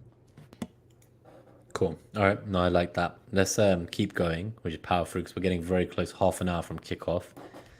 So Everton versus Arsenal. This is the Sunday game I think we're at now. So we've only got a couple more to go before the captaincy metric. Your sound seems to have fixed itself as well. So I don't know what changed, but it seems to be working now. Yeah, so in terms of the matchups for the podcast listeners, so the NetxG is 1.43 for Arsenal to 1.26 for Everton, so quite close. And I've just realized it has the FDR for Bournemouth, Chelsea, but so I'm not going to read that one out, but I think you probably have the numbers to read out for the podcast listeners. I know that we were quite surprised by the FDR, weren't we? It seems to really like Everton at home. Mm-hmm. I know Arsenal historically have had some issues at Goodison Park as well, to say the least. Every time we face Everton, it seems to be when they've like got 0.0 goals and like they play us and then they just like pull out a tactical masterclass. So I am a little bit concerned about that, but I'd like to think we have enough in the tank this season now with the added depth. But yeah, there's definitely a bit of voodoo there, you could say, or a bit of a jinx team, I think, going to Goodison Park. I don't particularly enjoy those fixtures, I'll be honest with you. I think Mariners FDR is getting quite woo on us and feeling the jinx, because the FDR, check this out, Arsenal minus 0.1, Everton 2.2. So it's like so far from the NetxG. Oh my god. I knew that like I knew it was really weighted towards Everton, yeah. One of these teams almost won the league last season. The other team almost got relegated, and the FDR likes the relegated team. It's so good. So I think like this is Mariner's like evil laugh coming through his data right here. Just because he can't be on the show, he still wanted to laugh at you, Nima. Sounds about right, to be fair. But the zonal matchups are interesting for Everton, like very positive central. I mean, it's just it looks like it's backwards. I don't know. So here it says Everton zonal matchup from left, center, right. 2.0, 3.8, 3.5. Arsenal zonal matchup left, center, right. 2.5, 2.1, 3.1. This makes no sense. I'm not going to talk about Mariners FDR, and I think that's probably why I was so embarrassed, like for these numbers. I couldn't put them on here. I have to leave Bournemouth. But you couldn't stomach putting it on there. Can't do this. I can't do it. No, let's just talk about the NetxG. Yeah. Let's focus on NetxG, and the because tactical matchup. Yeah, the tactical side. Yeah. And the tactics is where I find like really interesting. Everton at home, like the signing Beto I think is just such a fantastic signing for them. He's such an enabler. He's a selfless player. He helps. He drops in. He checks. He supplies balls, and I think with Danjuma on the left and Beto in the center, I think they could occupy Partey or whoever plays at right back for Arsenal. Maybe you'll know if it's going to be Partey or White, depending on how that back line sets up. But I think them occupying Arsenal's right hand side could could like stifle Arsenal's creativity. And Arteta has been quite predictable, almost only creating from that right side. And if he doesn't adapt in this one, I think Everton could just like kind of put a stopper on that creativity from the right hand side, and maybe even get something with the Beto and Danjuma combining. I think just on that, But they're not going to win. I think Party is Arsenal's that, going to yeah. win this for sure. I think on that, Party's not going to be back before the next international break. So the October one, when that ends, so that probably game week 9 or something. But so I do think we will see like the kind of the traditional back line with Ben White and Saliba and Gabriel and Zinchenko. I think that's the kind of the back line we're going to be seeing for the foreseeable. Kivior's available, so and Tomiyasu looked fantastic for Japan, playing as a centre back against Germany in a big victory. So there are some defensive assets there for him to still tinker like mad and maybe rotate. But overall, I do think that White at right back is better for Saka at right wing because of that relationship they have and the the overlapping that he provides for him. I felt that when White was playing as a right centre back with kind of Saliba as the centre back and Partey as the inverted right back, players were getting in each other's way, and like White did sometimes still join the attack to overlap, but it wasn't as much as we saw last season. So I do wonder if we see a bit more fluency from the right hand side, hopefully, with that kind of Ben White, Odegaard, Saka trio together again. So that's just one to keep an eye on. In terms of Jesus, I think this season, what I've seen from Eddie that's different from last season is last season he proved he was like ample backup, but like he was a great backup striker. Like it's hard to find a better backup striker than him, I think, at this level. To get a backup striker of Eddie's level who's willing to kind of be a backup, even though he doesn't accept that he is and he's constantly knocking on the door not to be, you're spending a lot of money to get that kind of player. But he works very hard. He just got his England call up. Well done to him for his hard work. There is debate amongst Arsenal fans as to whether Eddie will just start again. And I think this is where the difficulty comes in, because I think this season there is genuinely like 2 players competing for every position across the pitch, especially the versatility. And I really wanted Jesus this week, Gabe, so because I had 2 free transfers. My original plan was something like Martinelli to Maddison and Pedro to Jesus. But I just don't feel comfortable that I'm 100% Jesus will start yet. And I don't think with Eddie's form and his first England call-up that like Jesus needs to be rushed in to start. Like he can almost be seen as a finisher to games, and he provides something very different to Eddie. And when he came on, and I know it was against Evans and these guys and Maguire, but when he was kind of receiving the ball high up in the wide positions, playing on the right wing and dribbling past and holding up the ball, it just reminded me like how good he was before last year's World Cup and how we felt that he was like the player that changed Arsenal completely from the season before. And then he came back after his injury.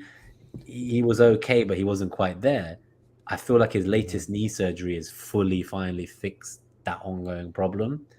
So long term, I'm keeping an eye on him. That's just what I wanted to say. Like I do feel Jesus is someone I'm really excited by.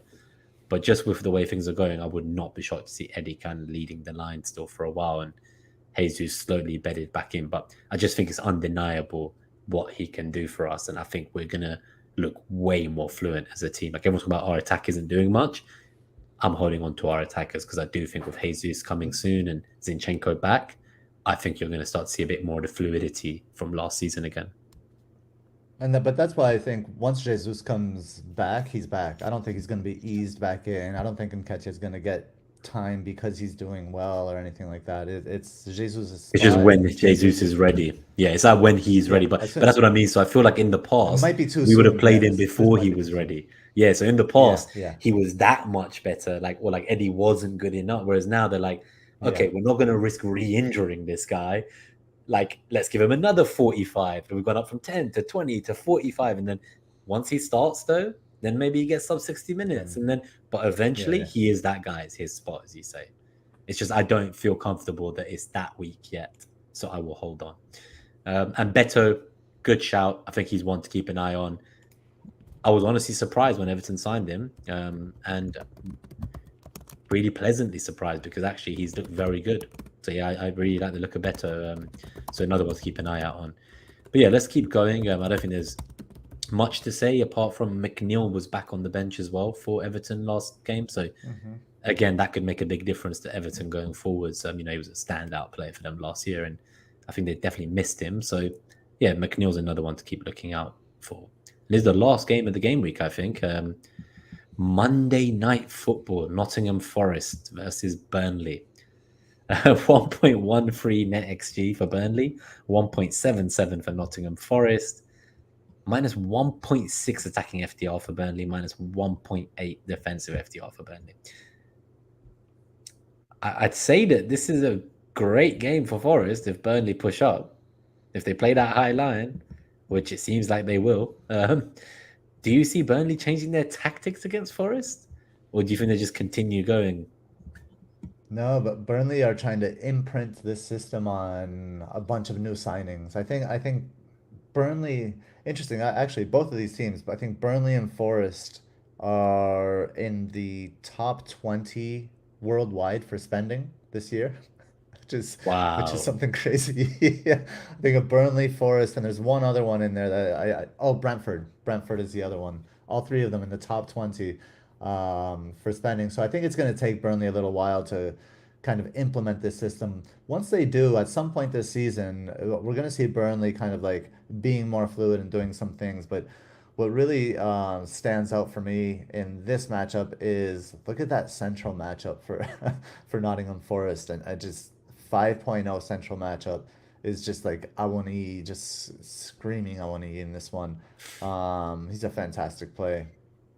I think he's a super exciting, super exciting option, man. Like so Nima, if you have a transfer to Burn, almost. Well, it's not to Burn. I was gonna get Jesus and Madison. Like that feels more exciting than Taiwo, but.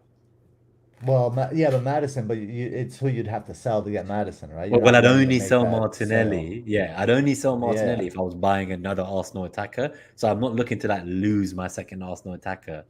That's the problem here, right? So then if I just did one move, you can lose.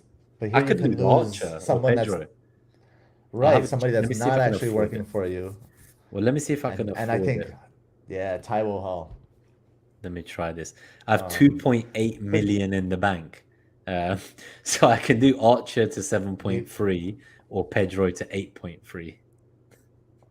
So I could just, so I could, but then I'm keeping Pedro. Like, I guess Pedro then becomes Morris come game week 7. Yeah. Because I was thinking to get Morris this week. But now that I'm looking at these matchups, why would I want Morris away from home this week with that data instead of Taiwo at home against a Burnley that pushes up? Surely I would just get Taiwo and play him and deal with Morris down the line if I still want him. I'm liking this. This show's changed my mind. Yeah. It's like, and it's a fun upside punt to take at home, which is fantastic. And I think Burnley are going to be a team that we're going to be targeting. We're going to be targeting attacking players, especially in central areas against Burnley all season. Nehal saying Mubama, so similar to my Archer move to Taiwo, can be fun, but who to bench? All my other attackers are unbenchable. That's the thing. My other attacker is Pedro, so that is definitely benchable for me. I don't even care if the rest of that team is injured. I would happily bench him to take a Taiwo punt, and it's not like it's going to hurt me. It's not like Pedro is so highly owned that I'll die if he scores. It'll just be another week of double-digit haul on my bench. It happens every week. I'm used to it. I can deal with that. I burn myself on a weekly basis. I have the 15 I need to win FPL. I just always put the wrong 4 on the bench every week. It's like a guarantee. Whoever I bench, you shouldn't bench because they're going to score that week. It's just since last season, I thought I should shake that curse off this season, but it's fucking carried on just how it ended last year. Just continued the same. And anything on Burnley here? Obviously, they've got their exciting striker in Foster, who's $500,000 cheaper than Morris. You could say that he has better fixtures. Sorry, no, he has worse fixtures, you could say, in a double game week, because I think one of them is Newcastle. But he's actually already scored 2 goals, right? And he has a much better I think XG per like non-penalty XG per 90 than Morris. I think Yeah, Morris is he still just a but like would you pick let's not waste our time on Burnley. no we nobody's don't have buying on any Burnley, Burnley but I'm players. asking you which one. Even for the double. No, but which one? Foster or Morris? If you had a gun to your head. Morris because of the fixtures. Okay, fine. So two trash strikers, two trash teams. Sorry if you support either of them, guys. We do love you. Yeah, cool. All right. So before the captaincy metric, there's this Talisman theory next 5. Don't know if we want to quickly cover this. We'll keep it short, and then we'll see we'll end the captaincy poll in a moment. We're on 54 votes, so do get your vote in about your captain. But yeah, let's quickly I'm gonna just update the timestamp to put this in. Talisman theory. Yeah, I mean we're looking at just the players with high involvement here. Haaland, Salah, Bruno, Rashford, Solanke, Sterling, Edouard, Bowen, Saka, Mbomo, Madison, and so on. And then I think we kind of need Mariner to go through this table, but it's just showing also like their expected involvement versus their actual involvement per 90, and which are kind of overperforming and underperforming. Some kind of overperformers are really, there aren't many overperformers this season. Salah probably the biggest one with 0.23 overperforming, and some underperformers are Rashford, Solanke, Sterling, and funny weird Patterson down there. But yeah, we'll wait for Mariner to come. I was laughing when I saw Patterson. But yeah, when Mariner's back, he'll tell us what's under the hood of these data's points. There's some new stuff coming onto the show, so exciting times is the conclusion. So I'm going to close the poll quickly because we are about to reveal the captain, the winner of the captaincy metric for Game Week 5. So I'm just seeing what the results are. So we had 55 votes. Your Game Week 5 captain in the live chat, 54% Haaland. I don't think I've ever seen this season only half the votes for Haaland. We have Madison 20%, Son 16%, and 9% other. So the 9% other, I saw people commenting in the live chat, included the likes of Salah, Rashford. Let me know if I've missed anyone else, but I think those were the two main other captaincies. Some people asked about Saka captaincy. We'll talk about your captaincy questions and the rest of the questions that we've starred for the Q&A once we reveal the top captaincy option for Game Week 5 from the metric. But in the meantime, there's just over 50 of you watching live concurrently, so thank you for tuning in.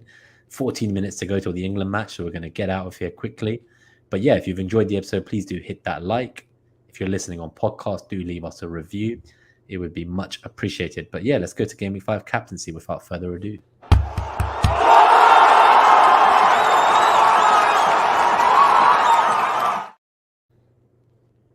No surprises at who's top. Haaland is top with 92 in the metric.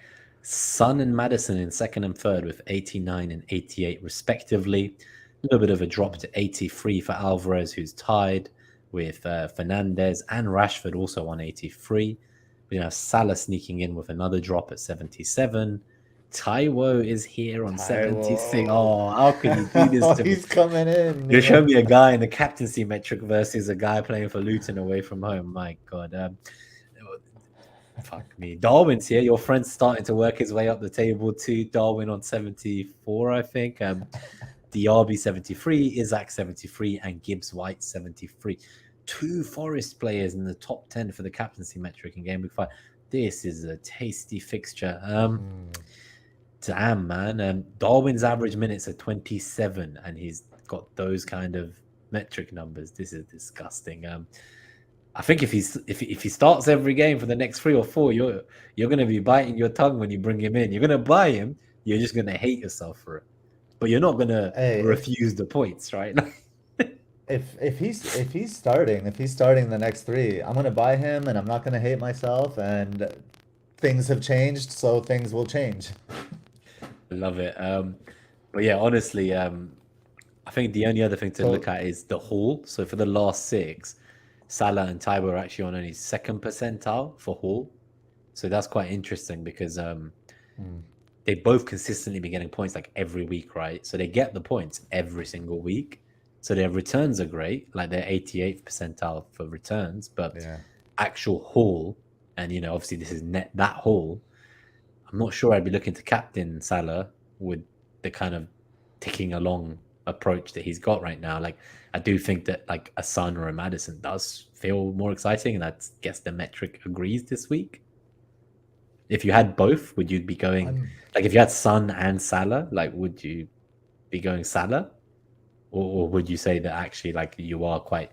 I know we said it wasn't as great a matchup for Son against Sheffield as it sounds, but Yeah, I know if I had, I mean, Holland is always the obvious pick. 98th percentile for the last 6 haul, 100 percentile, best for the last 6 returns, best for points this season, 82nd percentile FDR. But Son, I don't think it lines up tactically for Son, so I would take him out of the equation. I started the season by saying I'm not playing with captaincy this season. I'm just going to do the highest EO. I'm going against that preseason idea. And I'm on Maddison because of the third there on the metric, just behind Son. But I think the tactics line up for Maddison to be second on the metric, and worth taking on Holland this week. So I was a Maddison voter in the poll. I have it on Maddison in my bus team. I think he's one of the best options. Maddison and Holland are the top 2. I like that. Yeah, I'm a big fan for Maddison, so I'm looking for any excuse to buy him this week. Not at the expense of Martinelli, because I'm not sure Jesus will start, as we said, but maybe Foden. Maybe if something was to happen to Foden between now and deadline and we got wind of it, maybe that's my way to get to Maddison. But yeah, I think I'm more tempted by Maddison now, and Son's a wait and see for me to buy. But yeah, overall, Diaby's also in here, so that's just another one to shout out, because obviously we were saying about in a few weeks' time, it feels like a double up on Villa could be quite exciting. And I know you mentioned Alex Moreno and Diaby as the 2 you would most likely go for ahead of Watkins, so I do like that shout as well. Gabe, have you got a big sofa to hide behind for the Maddison captains? Hiding under my car. Okay, I love it. Cool. Let's go to the Q&A, because we've only got like under 9 minutes till the England-Scotland game kicks off. So I think as we do the Q&A, just a quick plug for our free mini league. So this for all the haulers. The code is HUP69D. If you're one of the YouTube members or Patreons as well, do get in touch with me. If you can't get into the members Discord, we have a members prize league as well. It's the Haul or Nothing mini league. So we've got till the game week 6 deadline to get entry. So there's still 2 more game weeks to enter into this mini league. I'm not sure if you're in it, Gabe. I know me and Mariner are, but I think we still need to get you into the mini league if we haven't before the game week 6 deadline. So when I last checked, you weren't in the Haul or Nothing mini league. I think you're in the Net That Haul mini. There. Oh, you're there now. Okay. So I don't know. Yeah, I see it. I'm just really far down, probably. I'm still not checking rank. So, yeah. I have no idea what rank I am or anything, but you're not checking till game week 10, right? Yeah, that's right. Cool. All right. Well, so thank you to all the haulers, and then I've got the start question. So super haulers: Fingerman Bob, David Harrison, Zach, Harbour Boy, Daddy Bot, Greenback Golf, FPL Robbie, Darnish. We've got Matthias, Leon, Son of Sam, and Temitope. Then we have our haulers on YouTube as well: Dread FPL, FPL Craig Podner, Kevin Rose, C Hunt, Donny FPL, Oscar Arias, FPL Teacher, FPL Blonde, S Scotters M, William, Tom, Devindra Raj, Lindsay, FPL DG Boy, Akshay, Dom, Claire FPL, Catherine, Salah the Samurai, Harry Not Kane, Neil, Sebastian Koo, Benjamin Lockwood, FPL Rubber Ducky, Neil's Apples, Nick Khan, Big Mike, FPL Discomfort, General Zod, Goladi Street Preachers, Jack M, FPL Planner, FPL Bondos, Jamie Baker, Brett M, Pei Hong Tan, Mark Bond, our latest member on YouTube, and our 6 Patreons as well, obviously. Elron, Lucien Gann, FPL California, Fingerman Bob again, Rom Frost, and Mike Bourne. So yeah, thank you all for all your support. We're going to go to the Q&A now. I have your question, Khalid, about the Saka to Son move. I will bring that up shortly. But I think I'm just going to start with Nick's question. So just going in order of where they came in. He says, I'm thinking of doing Matoma to Mbuemo. Smart move for this week or roll. And just to clarify, guys, we're going to do quick fire. The reasoning behind the answers will be everything we discussed during the matchup. So do go back to the timestamp for the matchup if you want more context. But just to make sure everyone can get out quickly and we can get the show wrapped up in time for the football, we are going to give just our answers rather than repeating the logic that we've probably already covered at some point in the show. So this one's for you specifically.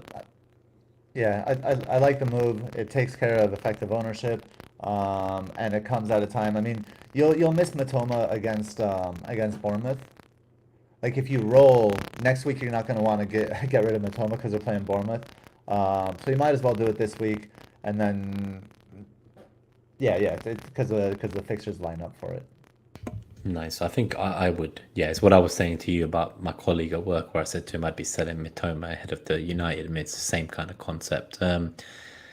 Alex Mitchell, who would be your guy's non-Haaland forward pick? Any price over the next 4 game weeks. So if you could have one striker for the next 4 game weeks, I think it would be Taiwo, wouldn't it? I think we're both pretty hot on him, right? Like for the next 4 game weeks.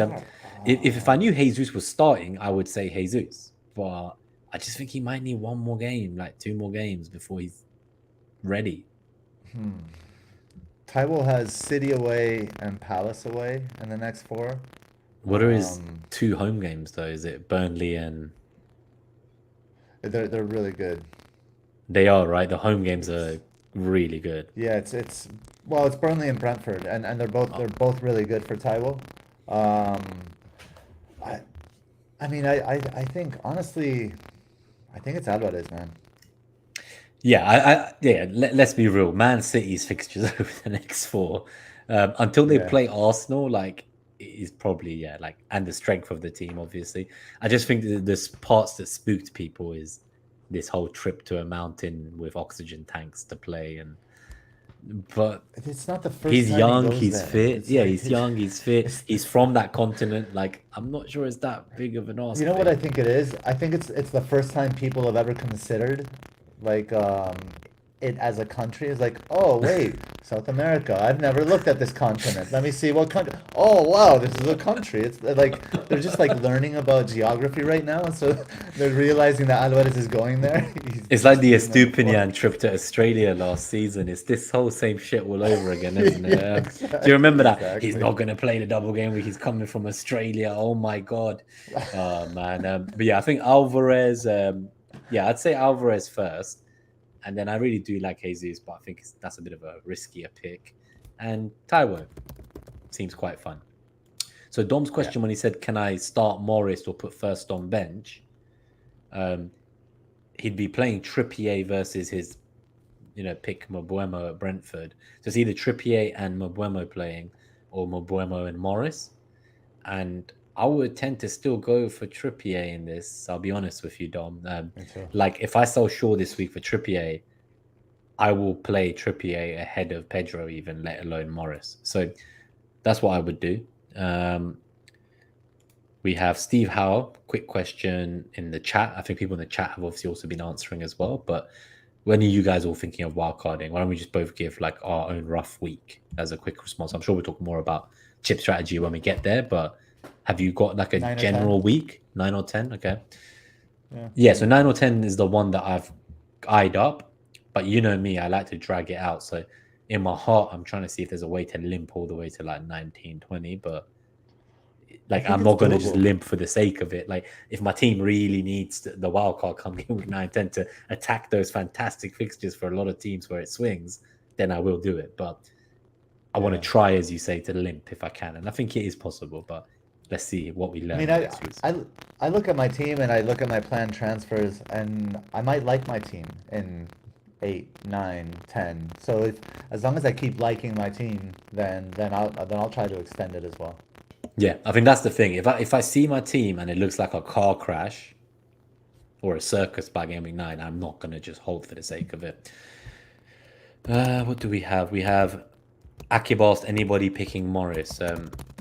I'm pretty confident, Akib, that I will have Morris come game week 7.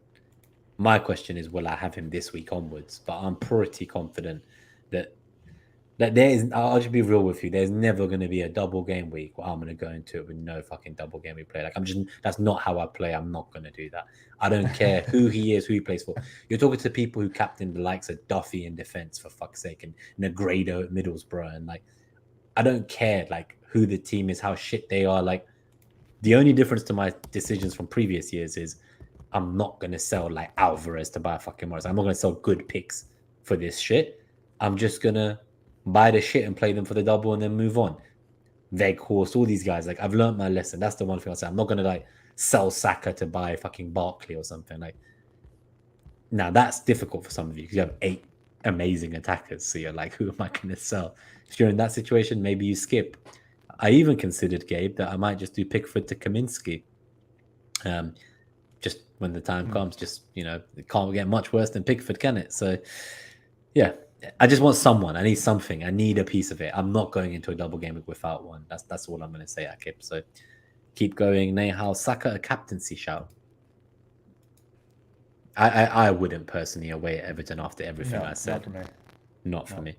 So K7 asks, and Khalid also asks, I think a few people are debating with this option in the chat. Is Saka to Maddison an option? And then Khalid says, is it crazy to consider Saka to Son? So a lot of obviously love for the Spurs boys. Let's answer them in isolation. Saka to Maddison. I don't hate it. I don't hate it either. I think Madison is one of the best picks in the game. So I don't hate that. I would like to see what the other options are if you could sell somebody else. But yeah, like I guess the question is, do you have 2 free transfers? Yeah, it's like, do you have 2 free transfers or 1? Like if you have 2, then yeah, just get it done. But if you've got 1, maybe you wait another week. But then if you're going to buy Maddison, why not buy him now before Sheffield instead of waiting, right? So I think it's a great long-term option, Maddison. And then Saka to Son. This one, I know it sounds crazy, Khalid, but I'd be more likely to do Saka to Maddison than Saka to Son. But that's just a me thing. I agree. I also probably won't be selling Saka because of what I said. I do think that with Jesus back and White moving to right back, I think it's going to be a much more fluent attack. And I just think there's still a lot more to come from Saka. So Sokan, these are the last 2 questions, last 2, 3 questions. Sokan asks, start Chilwell and Gusto or Chilwell and Estupinian. So would you hedge and play Estupinian at home? Is it at home? At home to Man United? Or would you play both Chilwell and Gusto away at Bournemouth? I know you're already benching Estupinian, but I would, I would just bench Estupinian. Like on the fixture, on the face of the fixture alone, just if Chelsea can just keep their shit together and get that clean sheet, you're going to gain a lot from that double clean sheet. So I think I would that's an option to think about. But equally, I don't think you're going to be seeing Gusto get 2 assists again. Hopefully that's not famous last words from me. Nehal, I have 2 free transfers. Pickford to Leno or Areola and Saliba to Cash. If those are the 2 transfers you're making, I'll be real with you. Like I would just make 1 and roll because that does not like next week you might have learned some amazing thing or someone's got massively injured or some huge opportunity arises and you're going to be back down to 1 free transfer having bought a defender and a goalkeeper. And none of those goalkeepers or defenders are from particularly amazing teams, if I'm really blunt. So personally, I would just do 1 of the 2. If you're looking to burn one, get rid of the Pickford to Leno already. Just get rid of Pickford. Yeah, I think Pickford, he's just get rid of Pickford. As a Pickford owner, I tend to agree. I don't think there's any rush to sell Saliba. No, but if you want to, if you're looking to sell Saliba, then I wouldn't go cash. I would wait a week and go Alex Moreno first of all. But also consider maybe a Newcastle defender as well if you're doing it next week, not this week. Yeah, I think that's a good shout. So FPL discomfort. We're getting to the last ones. The match started 3 minutes ago, so we are going to get out of here, and I think the crackle's also back. So Taiwo in this week, it would mean benching Mbuemo. Is that a mistake? I'm not sure, Blue. So now maybe I'm nuts, but I just don't see a world in which I bench like a penalty taker personally. Like and not one who's proving to be like a leader of that team right now. Like he's looking like he's preparing for life post Tony. Like he's stepping up. So I wouldn't be doing that just to bench Mbeumo personally. But how about this? Just like how's the crackle better? Yeah, good. Okay. So bench one out of Taiwo, Mbeumo, and Martinelli. Taiwo, Mbeumo, Martinelli. I guess if you already have Saka as well, but he's never going to bench an Arsenal attacker. He's an Arsenal fan, so like for him, it's just he's like me. He's not. But I know if it was someone else we were answering for, I'd say bench Martinelli. But I don't think he will. Sadly. What else? Last one. So Scotland and England kicked off. I think everyone was saying thank you and goodbye. Yeah, so I think around the same time, Steve. I'm just trying to answer K7's question, and we'll get out of here because we answered. So he was the one looking at he or she was looking at Saka to Maddison. They have one free transfer, and they already have Bruno, Rashford, Foden, Sterling. So they have a 5 midfield. They have Saka as their only Arsenal attacker. They already have Foden, Sterling, Rashford, Bruno, and they're looking to do Saka to Maddison. I don't see anything wrong with that still, but with one free transfer, I'm always of the opinion that like I look at like the potential gain, right? So like in my mind, I think Saka can get 7 or 8 points without doing much. So okay, let's say Maddison gets 10 points. That's a 4-point gain, but you still have one transfer next week. So my question is like, how many points do you value a transfer in terms of immediate gain? Because there's a world in which Saka outscores Maddison this week too. So it's like, I just like, if you were telling me I'm upgrading Chukwuemeka to anyone, then I'd be like, yeah, okay, that's not worth rolling. Like you need to make the move. But I always try to, like, I want to see like 6+ points effective gain in my mind. So if you think Saka's going to get 5 and Maddison's going to get 11, then I'd say go for it. But for me, like the margins are so. Yeah, it's like the margins. So it's like how many more points? But, like. Yeah, it's sort of the game. But the other thing is that if you look at these midfielders, with one free transfer now, like the long-term prospect, like I would want to get rid of Sterling. I don't want double Man United. So you might even want to deal with Foden at some point. Like no, I mean I think Foden is a keep, but like any one of those are options to like sell Sterling before or Saka, either not. But not this game week. So just roll your transfer, play your players, and then next game week, then you move Sterling, and then you have a kind of like a better delta. Yeah, and you might decide next week you actually want Son. Maybe you decide you don't want Maddison. And I know I keep fear-mongering about injuries, but like honestly, like you could literally buy one of these players this week just to get them for a small marginal gain, and then next week they're injured. And actually you wanted them for like next week onwards. So your plans can change very fast. FPL is very fluid. We'll get out of here. We'll let you all go watch the game. 1 hour 47. We're going to keep trying to shorten the matchup show. I know the review show that the guys did yesterday, that's somehow managed to be under an hour every week. And I think people love the concise format. So we are going to try to keep these more concise as well. I think part of it was like doing the Q&A more quickly, which it was still about 15, 17 minutes today. So I think we can still improve that. Sometimes they last 25 to 30 minutes. So it's better than before, but it will keep getting better. Yeah, let us know any feedback you guys have. Obviously, we appreciate everything, all your support, all your views, all your likes, all your subscriptions. But yeah, good luck in Game Week 5. May your arrows be green. And we will be back hopefully with Mariner and all 3 of us next week. And keep an eye out for when Lucien comes back as well. Belated happy birthday from me to him. And it's been a pleasure to have him as part of the Net That whole family this season on the new review show. And yeah, kudos to you, FPL teacher. Thank you for all your support as well. And yeah, good to be back. And let's get into FPL again, everyone. Let's go do it. And I promise I won't put Darwin on the next thumbnail. I promise. But yeah, up the green arrows, guys. Come on, this is it. This is the week. We're all going to get green arrow. Take care and good luck. Let's go.